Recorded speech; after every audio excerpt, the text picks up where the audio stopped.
Assalamualaikum warahmatullahi wabarakatuh. Waalaikumsalam warahmatullahi wabarakatuh. Alhamdulillahil jabbaril qahhar, al-azizil ghaffar, khaliqil jannati wan nar. Wassalatu wassalamu ala sayyidina wa maulana Muhammadinil Mukhtar wa ala alihi wa ashabihil athhar. Amma ba'du. Saudara-saudara kaum muslimin rahimakumullah. Pada pertemuan kali ini kita akan membicarakan tentang neraka dan calon-calon penghuninya. Sesungguhnya kalau kita bicara tentang neraka, artinya kita bicara tentang akhirat. Dan kalau kita bicara tentang akhirat, kita bicara tentang alam gaib yang merupakan salah satu dari rukun iman yang 6, percaya kepada alam gaib. Kalau sudah bicara alam gaib, maka ini di luar batas kemampuan nilai-nilai ilmiah dan di luar batas kemampuan renungan filsafat. Ilmu pengetahuan akan buntu kalau sudah membicarakan alam gaib. Artinya, kehidupan di akhirat itu tidak bisa diteliti secara ilmiah. Filsafat pun akan ngambang kalau sudah membicarakan kehidupan di alam gaib. Karena itu kalau kita kembali kepada logika, jika kita ingin mengerti tentang caranya membuat bangku, kita pergi ke tukang bangku dan bertanya kepadanya. Kita ingin mengerti cara membuat mobil, kita pergi ke tukang mobil, ke bengkel mobil dan bertanya kepada ahlinya.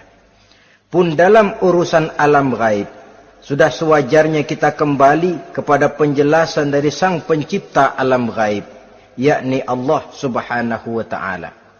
Dan melalui kitabullah Al-Quranul Karim, Allah telah menjelaskan masalah-masalah gaib berupa kehidupan di sorga dan neraka itu secara jelas dan pasti.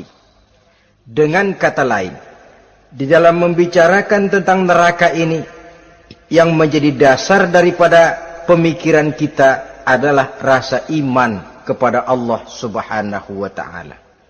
Karena soal neraka tidak pernah bisa dibuktikan dengan ilmu pengetahuan. Tidak bisa diselidiki sebab orang yang sudah pulang ke sana pun tidak pernah kembali lagi kemari untuk kita tanya bagaimana hal ihwal keadaan di sana. Saudara-saudara kaum muslimin rahimakumullah. Neraka dalam istilah Quran selalu disebut dengan narun, yaitu suatu tempat di akhirat nanti yang wujudnya berupa api yang bergejolak, bernyala dengan teramat dahsyatnya, sehingga dapat mengelupaskan kepala setiap orang dan menjulang ke hati. Diriwayatkan oleh Imam Bukhari dan Muslim bahwa Rasulullah sallallahu alaihi wasallam pernah bersabda, Narukum hazihi allati tuqiduna juz'un min 70 jazaan min harri jahannam. Qalu wallahi in kanat lakafiyatun ya Rasulullah. Qala fa innaha fadlat bi 69 jazaa. Apimu yang kamu pakai di dunia ini, kata Nabi, untuk memasak, untuk menyalakan lampu, api yang kau pakai di dunia ini cuma satu bagian kecil dari 70 kali bagian panasnya neraka jahanam. Sahabat waktu itu terperanjat lalu berkata, Wallah, in kanat lakafiyatun ya Rasulullah. Ya Rasul, api di dunia ini saja sudah cukup untuk menghanguskan kami, untuk menghanguskan apa yang ada.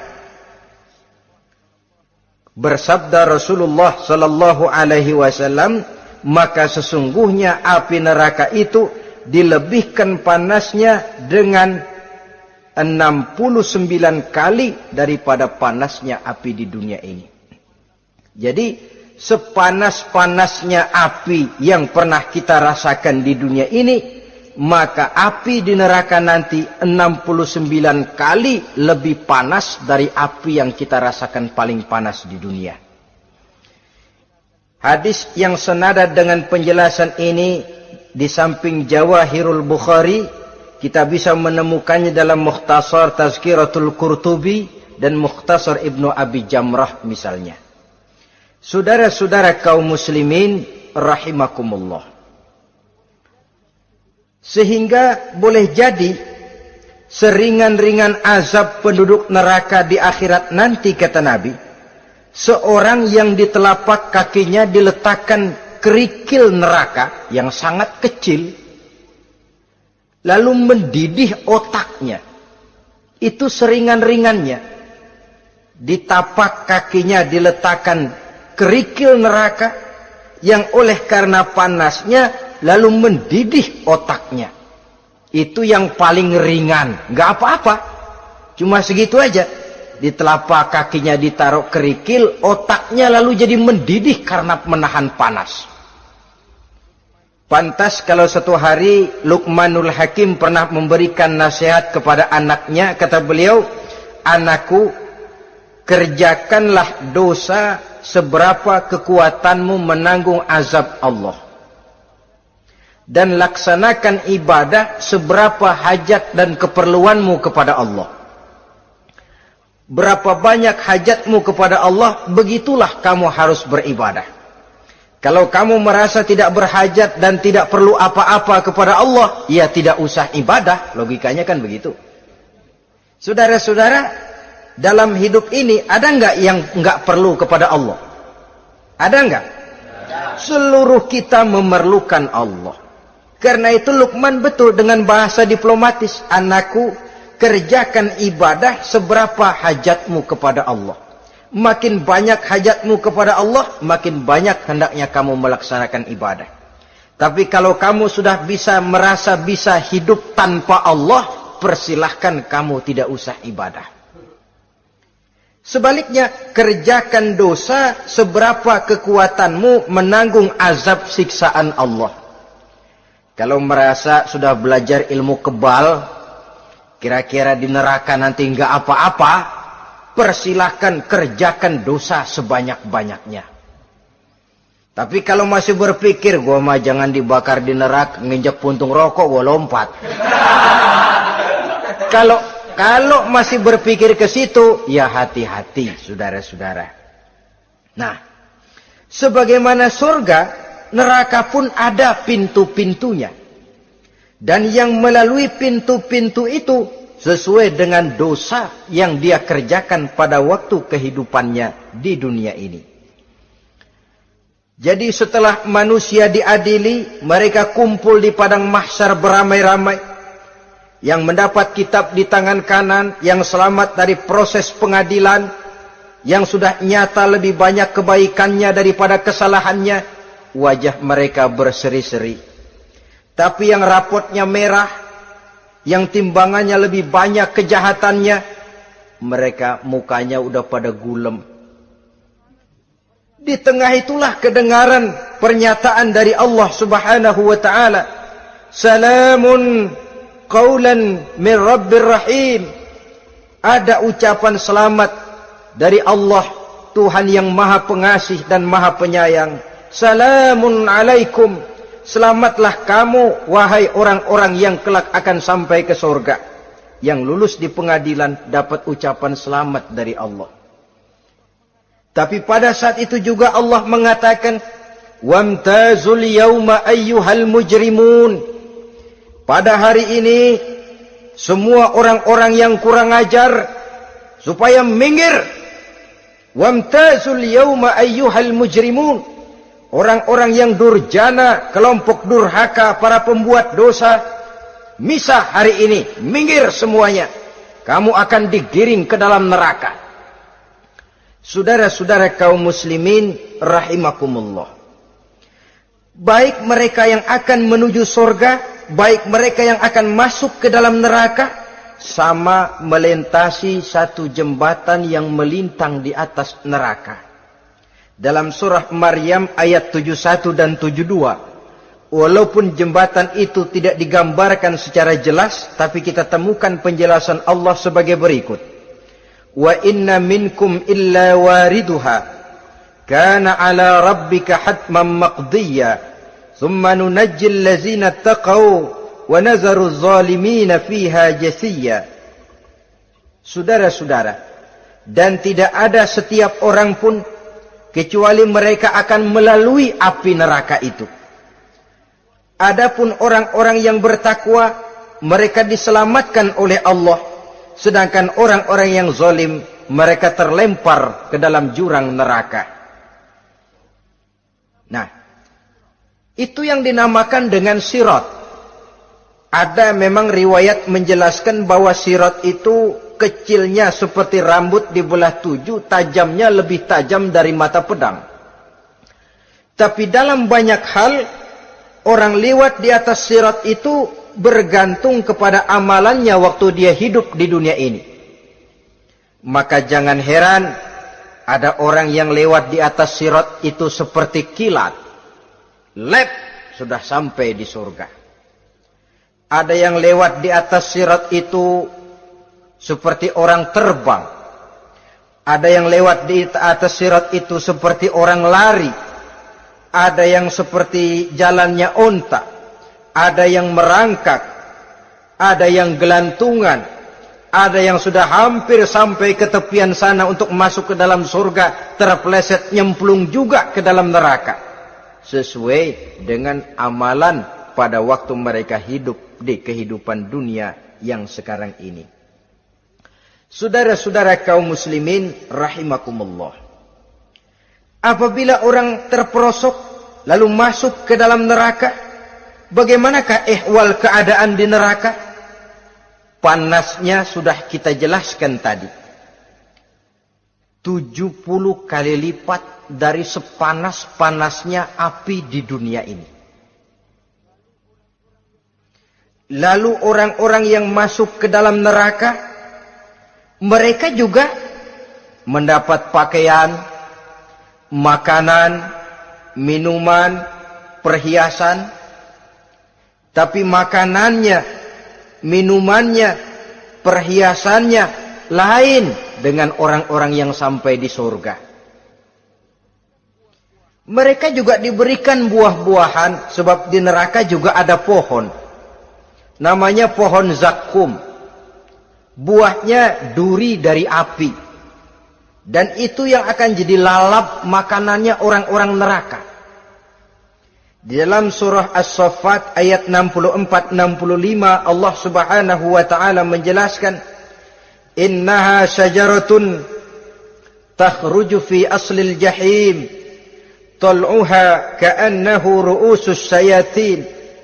Sesungguhnya pohon zakum itu adalah satu pohon yang akarnya keluar dari dasar neraka, yang buahnya seperti kepala setan.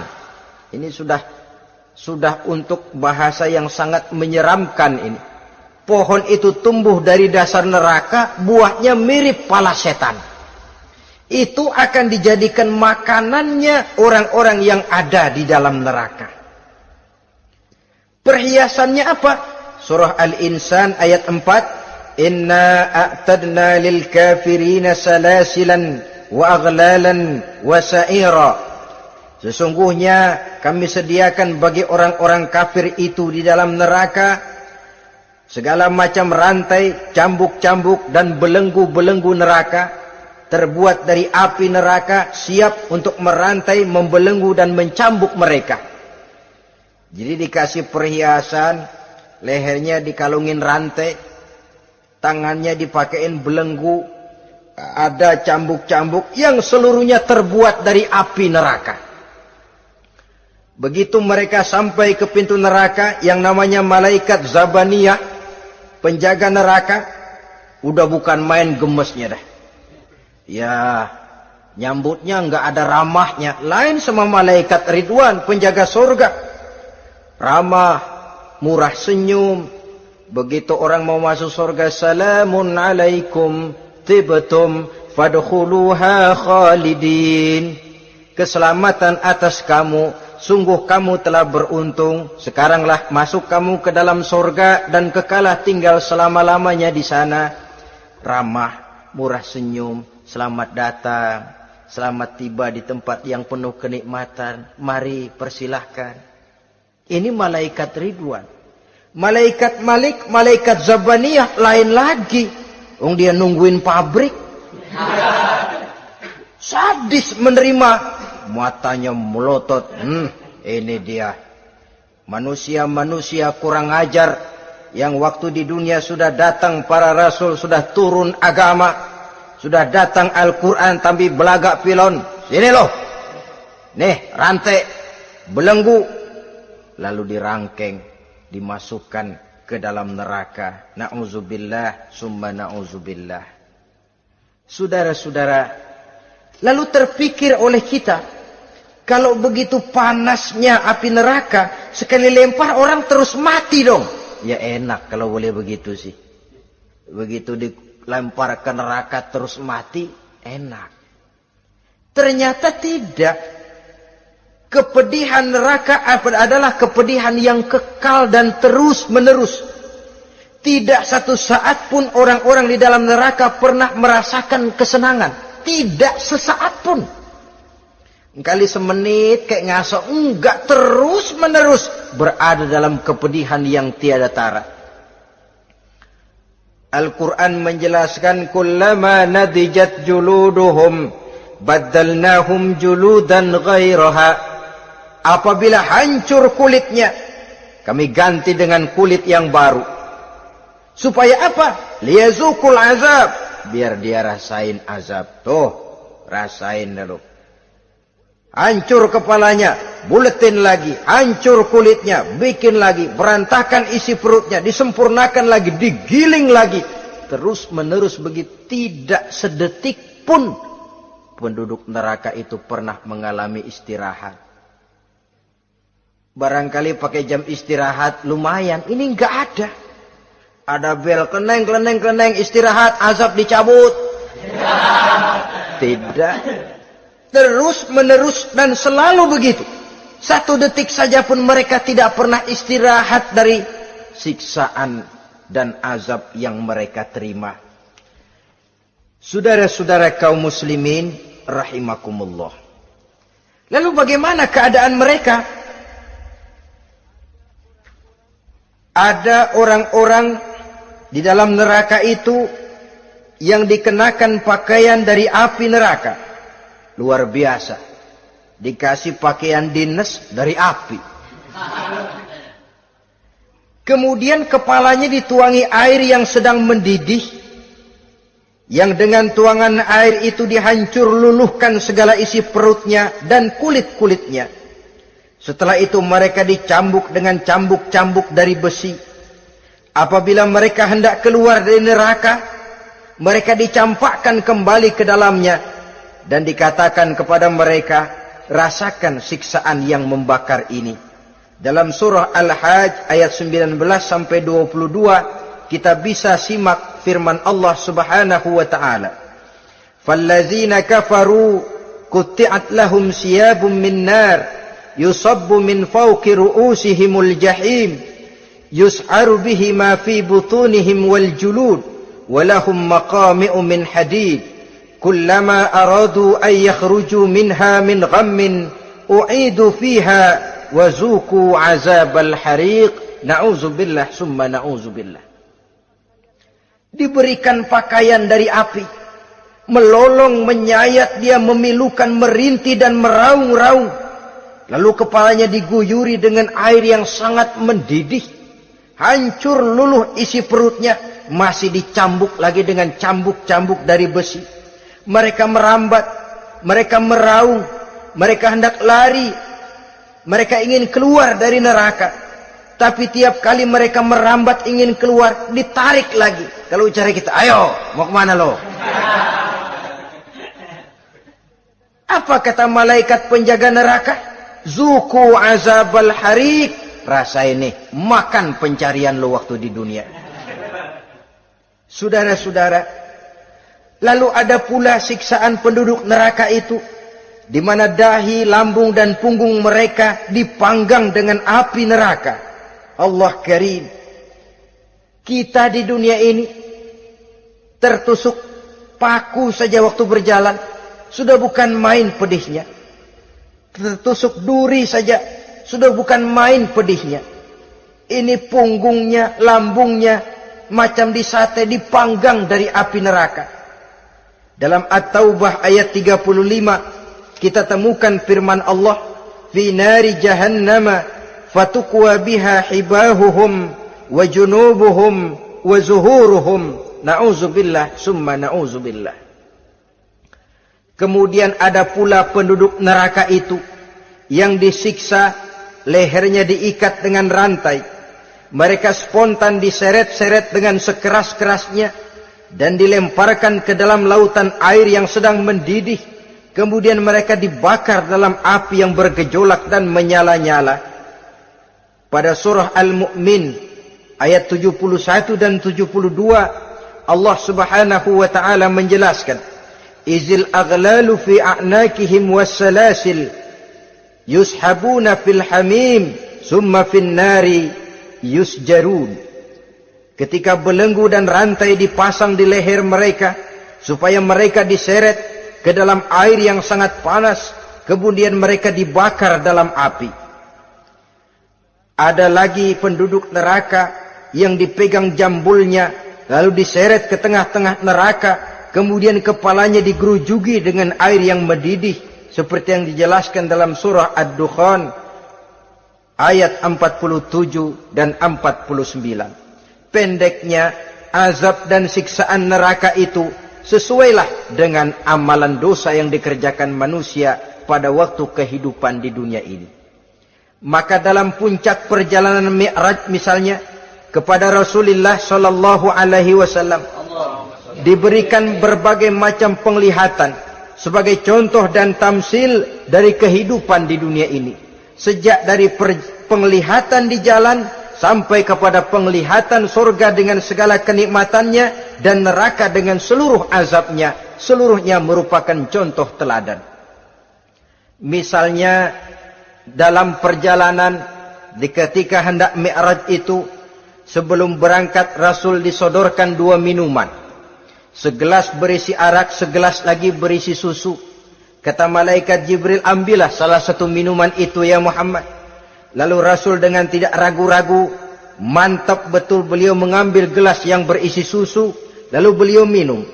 Setelah beliau minum itu, malaikat Jibril berkata, "Shaddaqta ya Muhammad." Engkau telah benar Muhammad. Laqad asabtal haq, pilihanmu tepat. Kenapa ya Jibril? Untung susu yang kamu minum Muhammad. Kalau arak yang kamu ambil, pasti umatmu bakal jadi umat yang teler semua. Ini pun satu contoh buat kita semua, bahwa dalam kehidupan kita selalu berhadapan dengan susu dan arak, berhadapan dengan hak dan batil, berhadapan dengan benar dan salah. Maka hati-hati kita jangan sampai salah pilih karenanya. Lalu yang ada kaitannya dengan persoalan kita, penglihatan yang diberikan Allah kepada beliau di neraka. Beliau melihat sekelompok orang dilontari kepalanya dengan batu dari api neraka. Tiap kali dilontari di kepala itu, hancur berkeping-keping, berantakan otaknya. Lalu dibulatkan kembali. Setelah kepala itu bulat kembali, disambitin lagi. Menjerit, meraung, merintih kesakitan. Hancur kepalanya, berantakan otaknya. Lalu dibulatkan lagi. Terus menerus begitu, tidak pernah berhenti. Sampai Rasul bertanya, "Ya Jibril, ini orang kenapa kepalanya dilontari dengan api neraka sampai hancur lalu dibulatkan kembali?" Kata malaikat Jibril, "Ya Muhammad, itulah contoh daripada umatmu yang berat untuk sujud kepada Allah Tuhannya. Itulah contoh dari umatmu yang waktu hidup di dunianya tidak pernah mendirikan solat sama sekali. Sombong yang paling sombong adalah sombong kepada Allah. Artinya tidak mau sujud kepada Sang Maha Penciptanya." Jadi barangkali saudara punya cita-cita atau keinginan, saya mau yang ini saja. Persilahkan, nggak usah sembahyang. Lalu ada lagi sekelompok kaum, perutnya besar, sebesar rumah, dililit dengan kala dan ular dari api neraka, diseret-seret dia di jurang neraka, dipatoki ular, hancur perutnya, dibulatkan lagi perut itu, diseret kembali, hancur lagi, dibulatkan lagi, terus menerus seperti itu. Kata Nabi, ya Jibril, ini apa lagi? Kata malaikat Jibril, wahai Muhammad, inilah contoh daripada umatmu yang waktu di dunia suka makan riba alias renten dan suka makan harta anak yatim, suka ngobyekin anak yatim, sok jadi pengasuh anak yatimnya lapar, pengasuhnya yang pada kenyang. Saudara hadirin yang saya muliakan, orang yang makan riba alias renten, orang yang makan harta anak yatim, begitu gambaran yang diperlihatkan kepada baginda Rasulullah sallallahu alaihi wasallam.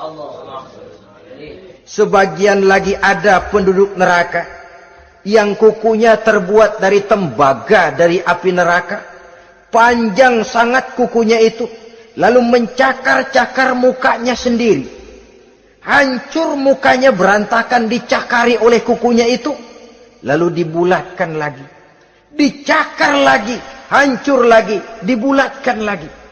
Pengangguran bener nih orang, muka sendiri dicakarin sendiri. Ya Jibril, ini tamsil apa Jibril? Ya Muhammad, itulah contoh dari umatmu yang pada waktu di dunianya enggak pernah rukun sama sesama saudaranya muslim, suka nyari aib orang lain, suka ngejelekin orang lain, padahal orang lain itu saudaranya seakidah. Kan sama dengan nyakar muka sendiri namanya, menepuk air di dulang, terpercik muka sendiri. Kejelekan saudaranya dikorek-korek, aib saudaranya diobral di pasar umum. Orang macam itu nanti tangannya akan tumbuh kuku panjang dari tembaga yang akan mencakar dan mengoyak-ngoyak mukanya sendiri. Itu kita bisa lihat nanti. Oh, ini yang waktu di dunia suka ngorek-ngorek kesalahan orang tuh lagi pada nyakarin mukanya. Oh, begitu. Saudara-saudara kaum muslimin rahimakumullah. Oleh karena itu Nabi ajarkan kita, tuba liman syaghalahu aibuhu an uyubin nas. Beruntung orang yang aib dan kekurangan pada dirinya menyebabkan dia sibuk sampai enggak sempat ngorek-ngorek aib dan kekurangan orang lain. Introspeksi. Beruntung orang yang celak dirinya menyebabkan dia sibuk dan tidak sempat ngorek-ngorek aib pada diri orang lain.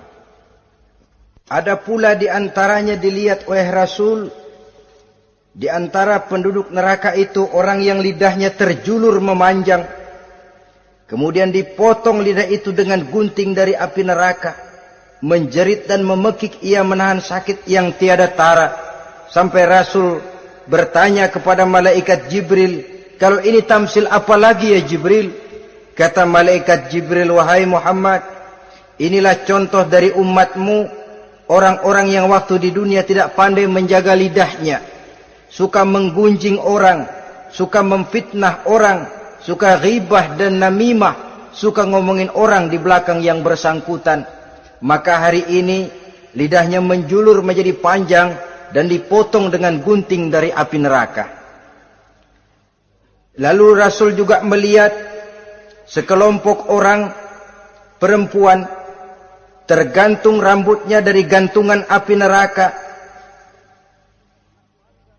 kemudian dipanggang dari duburnya sampai ke atas kepalanya dengan tombak dari api neraka, meraung dan merintih serta mengeluarkan nanah dari kemaluannya.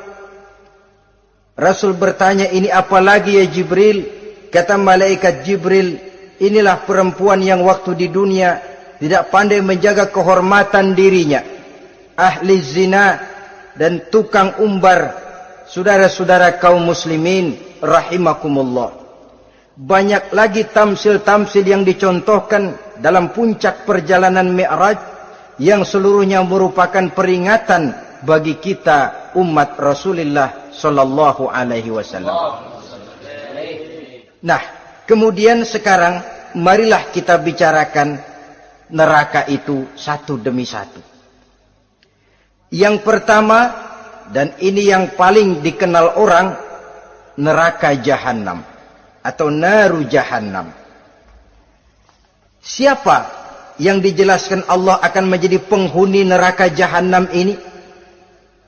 Pertama dalam surah Al-Ankabut ayat 68. Wa man azlamu mimman iftara 'ala Allahi kadziban aw kadzdzaba bil haqqi lamma ja'ahu alaysa fi jahannam maswal lil kafirin. Adapun orang-orang yang zalim kepada Allah, mendustakan ayat-ayat Allah dan mendustakan kebenaran setelah datang kebenaran itu, bukankah neraka Jahannam merupakan tempat kembali bagi orang-orang kafir? Jadi dalam Al-Ankabut ayat 68 ini dijelaskan, penduduk neraka Jahannam itu pertama adalah orang-orang kafir. Siapa orang kafir? Menurut keyakinan akidah kita, setiap orang di luar Islam adalah kafir.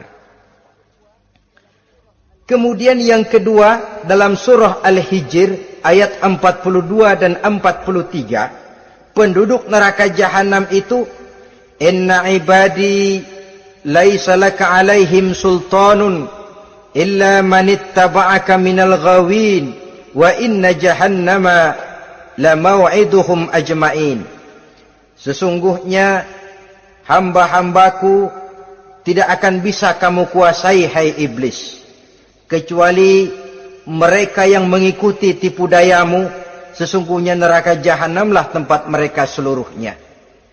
Kalau kita perhatikan ayat ini, maka penghuni neraka Jahannam yang kedua adalah para pengikut setan. Para pengikut setan dengan seluruh ajaran-ajaran yang dilancarkan oleh setan. Padahal pada saat hendak masuk neraka, setan jelas cuci tangan. Tugasnya cuma bagaimana mencari pengikut sebanyak-banyaknya yang akan nemenin dia di neraka nanti. Tapi pada saat orang digiring ke dalam neraka, setan cuci tangan. Mungkin orang menuntut, setan, gue ngikutin lu, sekarang kenapa jadi kemari? Nah, gue bilang juga apa? Kata setan, gue bilang juga apa, lu kenapa ngikutin? Dan setan ini menebar ranjau dalam segala bentuknya, dengan segala macam caranya. Para pengikut setan yang menjauhi tuntunan agama, memperturutkan hawa nafsunya.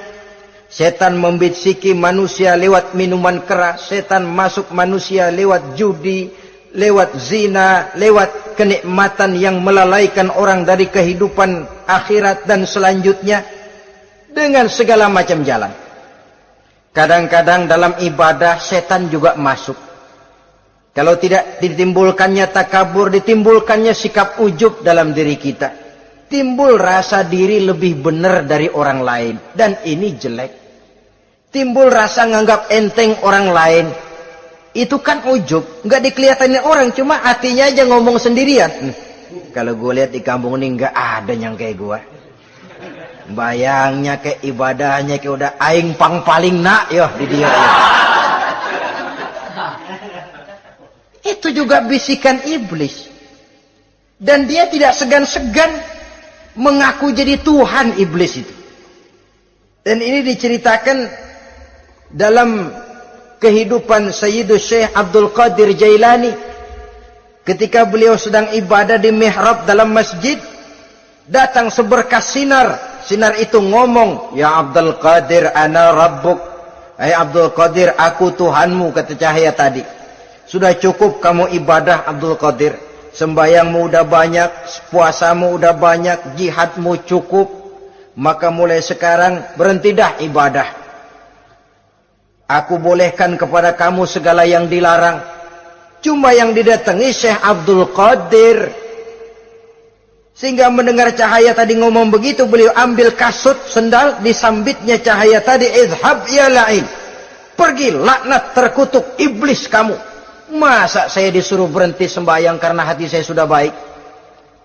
Kalau hati sudah baik lalu boleh berhenti sembahyang, mestinya yang paling dulu berhenti sembahyang Nabi Muhammad, sebab beliau orangnya paling baik.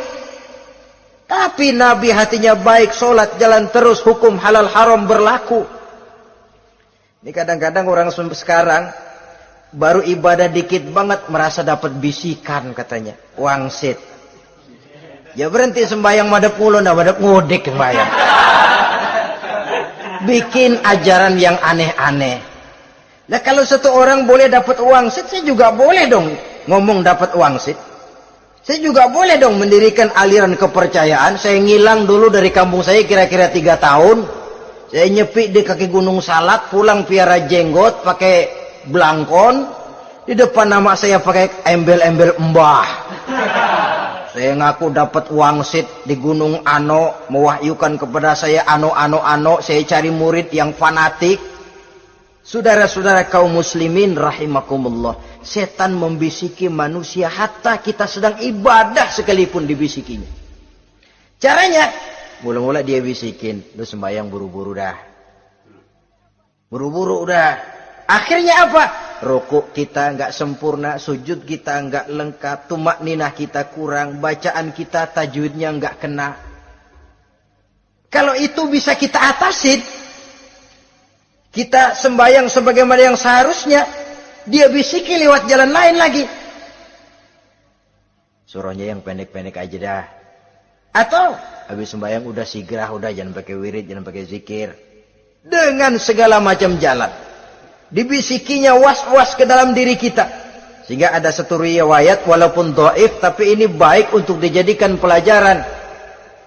Konon iblis itu kalau subuh keliling dia.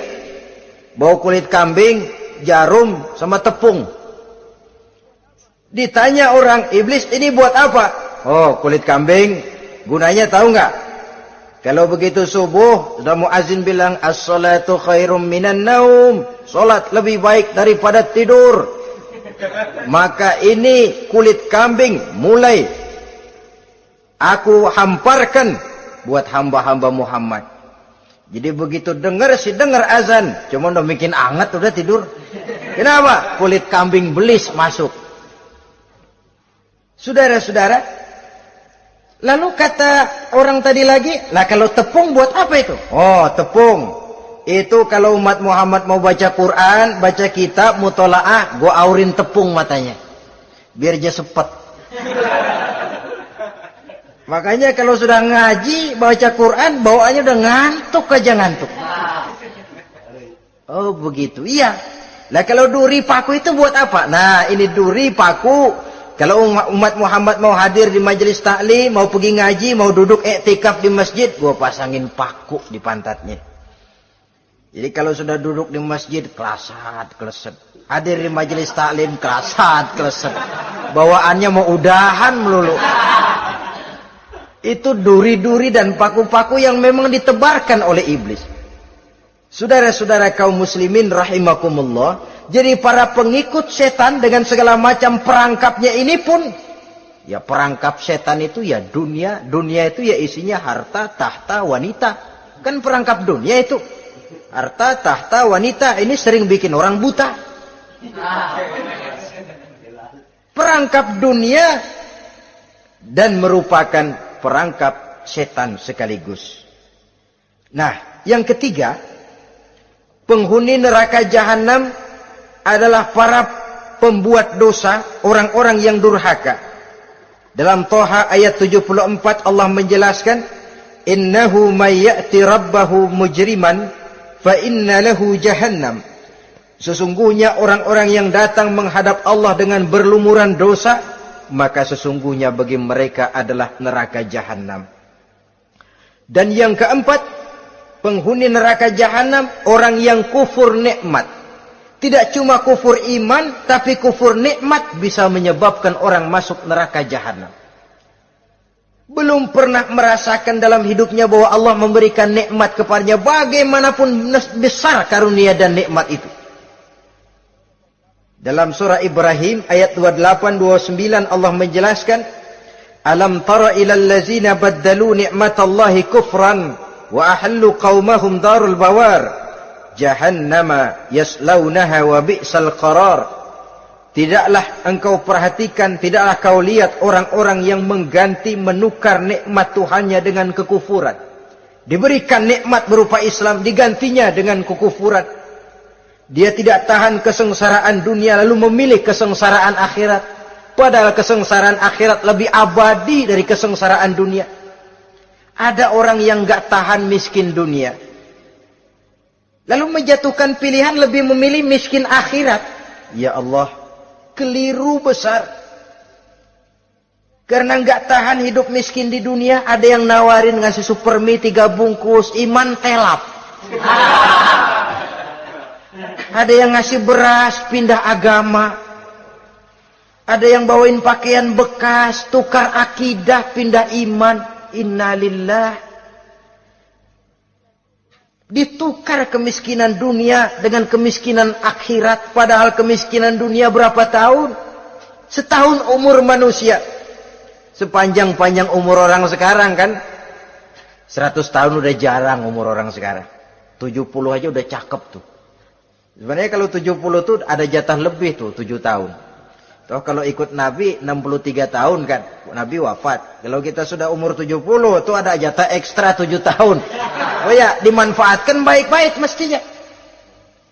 Taruhlah kemiskinan dunia, bagaimanapun melaratnya dunia, bagaimanapun sengsaranya dunia, cuma sebatas umur kita. Tapi kalau nikmat Islam ini harus kita tukar dengan yang lain. Baddalu ni'matallahi kufran. Menukar, mengganti nikmat yang diberikan Allah dengan kekufuran. Artinya kita menukar kemiskinan sementara dan kita memilih kesengsaraan dan kemiskinan abadi. Di akhirat kita miskin, di neraka kita miskin, miskin abadi. Di neraka kita sengsara, sengsara abadi. Saudara-saudara kaum muslimin rahimakumullah. Itu neraka jahanam. Yang kedua dinamakan neraka jahim. Siapa mereka ini para penghuninya? Siapa mereka ini para penghuninya? Pertama dalam surah At-Takasur, yaitu orang-orang yang bermegah-megah dengan dunia, menumpuk-numpuk harta, lalu lupa dengan kesibukan harta itu, lupa kepada kehidupan yang akhirat nanti. Alhaakumut takasur hatta zurtumul maqabir kalla sawfa ta'lamun thumma kalla sawfa ta'lamun kalla law ta'lamuna ilmal yaqin la tarawunnal jahim. Kamu telah lalai akibat apa? At-takasur. Ini penyakit pertama yang menyebabkan orang sampai ke neraka jahim. Penyakit takasur. Dan itu penyakit zaman sekarang. Berlomba-lomba dengan kemegahan materi, berlomba-lomba dengan kemegahan dunia.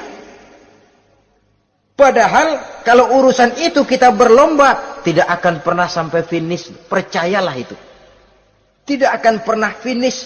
Sebab kemegahan dunia siklus, lingkaran setan. Kita anggap kalau punya duit 1 juta tenang, punya 1 juta berubah pikiran, lain lagi. Kita anggap kalau punya mobil enak, sudah punya mobil, lain lagi problemnya.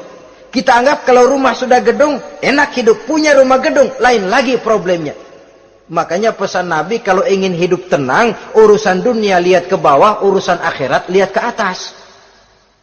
Sering dicontohkan kalau punya mobil, bilang Alhamdulillah kita punya mobil, tangga kita cuma punya motor. Kata yang punya motor, syukur banget kita punya motor, tangga kita punya sepeda doang. Kemana-mana kekejek mulu. Dayung. Kata yang punya sepeda, Alhamdulillah kita punya sepeda, tetangga kita cuma jalan kaki, kemana-mana ngetuk mulu. Kata yang jalan kaki, Alhamdulillah masih bisa jalan, tangga kita sebelah lumpuh bertahun-tahun gak kemana-mana. Kata yang lumpuh, Alhamdulillah masih hidup, tangga kita kemarin mati gak balik lagi. Itu dalam urusan dunia. Sehingga sifat takasur ini hilang. Tapi urusan akhirat, lihat ke atas. Kalau dia begitu sibuknya bisa jaga sholat, kenapa saya tidak? Kalau dia hidupnya sederhana, rajin sedekah, kenapa saya yang lebih kok enggak sanggup? Kalau dia bisa baca Quran, kenapa saya enggak? Lalu timbul gairah ingin mencontoh. Mencontoh orang dalam urusan ibadah menimbulkan ketenangan jiwa. Dan itu ada garis finishnya.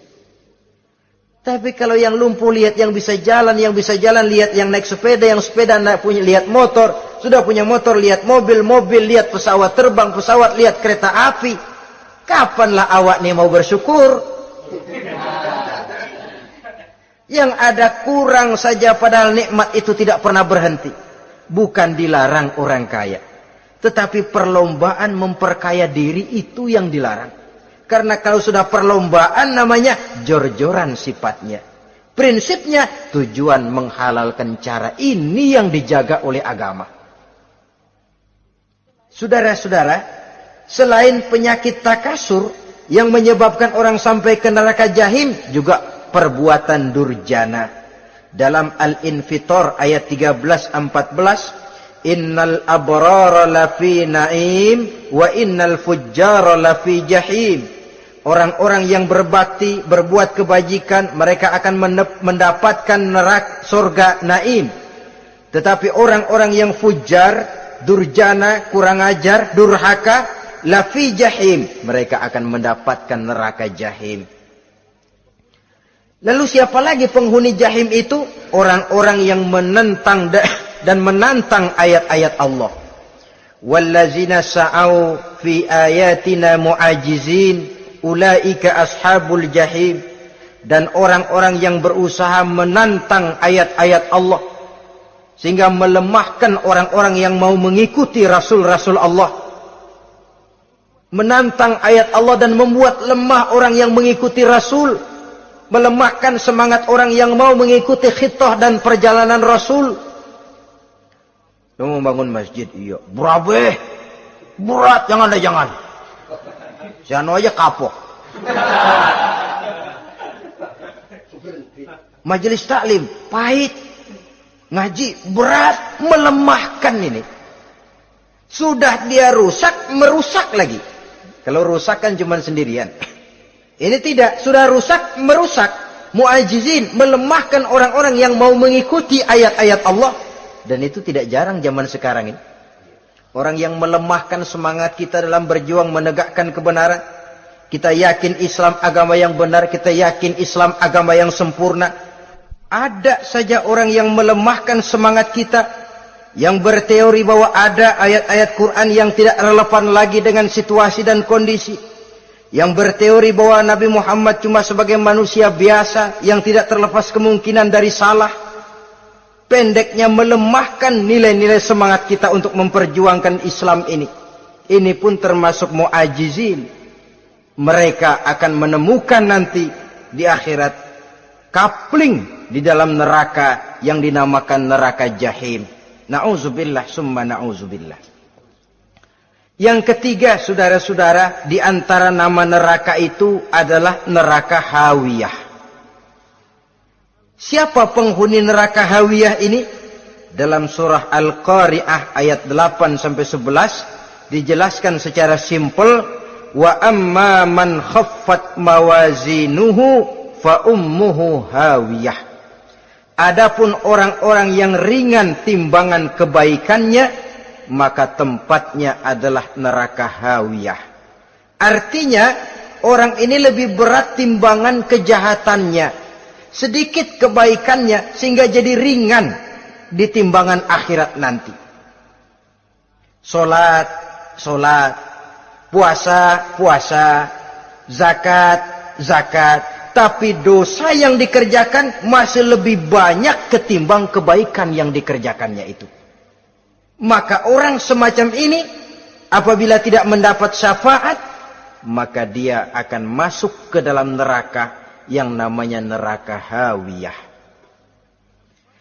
Lalu yang keempat, neraka wail. Dalam surah Al-Ma'un ayat 1-7, garis besarnya yang mendapat neraka wail adalah para pendusta agama. Siapa sih pendusta agama itu? Ara'aita allazi yukazzibu biddin?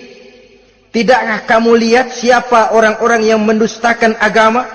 Mendustakan agama, beragama tapi bohong, salatnya bohong, hajinya bohong, puasanya bohong, mendustakan agama. Siapa mereka? Fadzalikal ladzi yad'ul yatim. Pertama, orang yang suka menghardik anak yatim. Anak yatim yang lemah, anak yatim yang tidak berdaya, yang hidup dipayungi kemiskinan dan kekurangan, bukan ditolongnya, malah dihardiknya.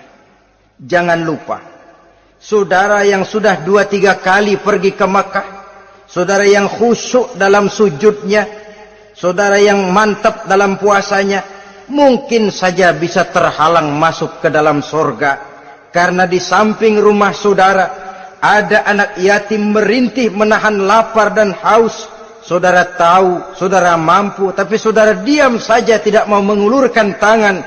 Mungkin itu yang akan mengganjal saudara untuk masuk ke dalam surga. Wala yahuddu ala tu'amil miskin. Mereka membiarkan fakir miskin, tidak memberikan makan. Kemudian fawailul lil musallin. Mereka juga melalaikan solat. Allazina hum an solatihim sahun. Allazina hum yura'un. Mereka juga riak di dalam amalnya. Saudara hadirin kaum muslimin rahimakumullah. Melalaikan solat, kemudian riak dengan amalnya, termasuk amalan solatnya. Kalau jadi imam, bahasanya dibuat sepasih-pasihnya, surahnya yang panjang-panjang, paling pendek sabbihis sama wadduha. Tapi kalau solat sendirian cukup kul huwallahu ahad sama inna a'toinakal kautsar. Hilang lagi nilai keikhlasannya. Dan terakhir, mereka enggan untuk membayar zakat. Yang memenuhi ciri-ciri inilah yang dikatakan sebagai pendusta agama. Menghardik yatim, membiarkan fakir miskin, melalaikan solat, riya, dan enggan membayar zakat. Mereka divonis mendapat neraka wail, seperti dalam surah Al-Ma'un ayat 1 sampai dengan 7. Saudara-saudara kaum muslimin rahimakumullah. Yang kelima, neraka sa'ir. Neraka sa'ir ini pertama buat mereka yang memakan harta yatim. Kalau tadi tidak mau membantu, ini malah membantu tapi tujuannya malah ngobyekin anak yatim. Mereka yang memakan harta yatim, dalam An-Nisa ayat 10, innal ladzina ya'kuluna amwalal yatama zulman innama ya'kuluna fi butunihim nara wa sayaslawna sa'ira. Sesungguhnya orang-orang yang memakan harta anak-anak yatim dengan zalim, mereka sebenarnya telah memakan neraka, memasukkan api neraka ke dalam perutnya. Mereka akan dilontarkan ke neraka sa'ir. Selain itu, orang-orang yang mengingkari apa yang diturunkan oleh Allah Subhanahu wa ta'ala, mengingkari kebenaran Quran, mengingkari Rasul, pendeknya mengingkari Islam, dijelaskan dalam surah Luqman ayat 21. Yang keenam, saudara-saudara, yang dinamakan dengan neraka laza namanya. Pertama, untuk pembangkang dan orang yang menjauhi agama. Yang kedua, orang yang berpaling dari kebenaran. Dan yang ketiga, orang yang suka menumpuk-numpuk harta dan menyimpannya, tidak mau membayar zakat, infak, apalagi sedekah. Ini kita temukan penjelasannya dalam surah Al-Ma'arij ayat 15 dan 17. Yang ketujuh dinamakan neraka Sakor. Siapa penghuni neraka Sakor ini? Pertama, orang yang tidak pernah sholat. Yang kedua, tidak pernah memberi makan orang-orang miskin. Yang ketiga, ahli membicarakan yang batil. Strategis betul dia, ulung kalau sudah mengatur kebatilan. Kemudian yang keempat, orang yang mendustakan hari akhir.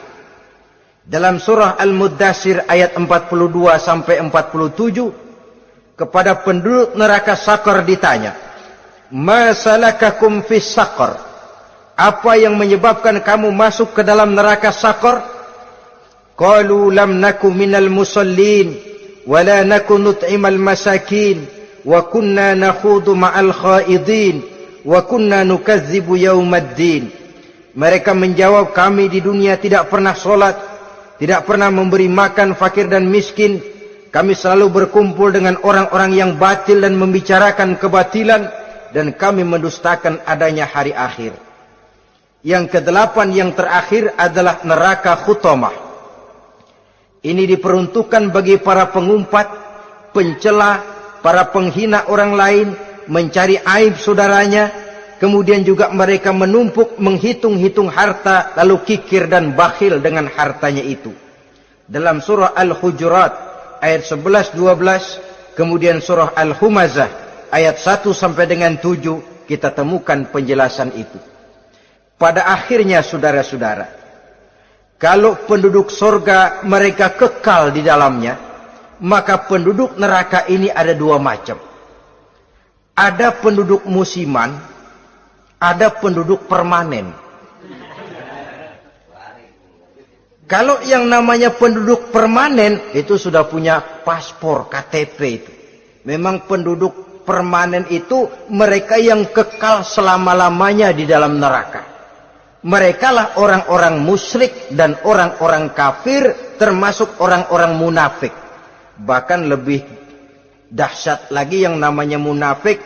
Kata Allah, innal munafiqin fid darkil asfal minan nar. Orang munafik itu berada di dasar jurang neraka yang paling bawah, keraknya neraka. Saudara-saudara, adapun penduduk yang semi permanen, ia masuk neraka buat sementara saja, sekedar dengan dosa-dosa yang dikerjakannya.